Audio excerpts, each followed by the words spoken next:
undertaken under the aegis of the government. And another vocabulary word is brazen.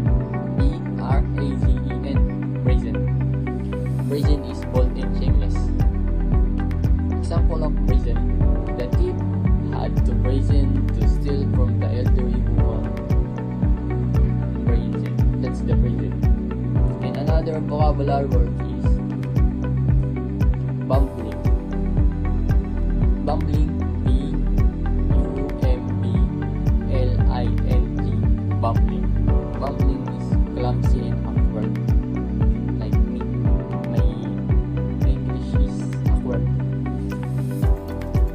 Example of bumbling: the bumbling waiter spilled the coffee all over the customer lap. That's the bumbling. Another example of vocabulary word is captivate. Captivate. C-A-P-T-I-V-A-T-E.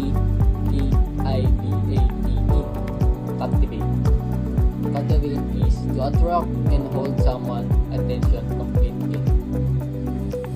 Example of captivate: the magician tricks captivate the audience. Like seeing magic. Like magic in the audience. Tricking magic. And my last vocabulary word is dazzle. Dazzle. D-A-Z-Z-L-E. Dazzle. The dazzle is to impress someone with a great beauty and skill or brightness. Brightness like this.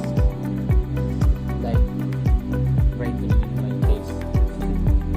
Example of dazzle. The dazzle: firework display dazzle the crowd on the New Year Eve.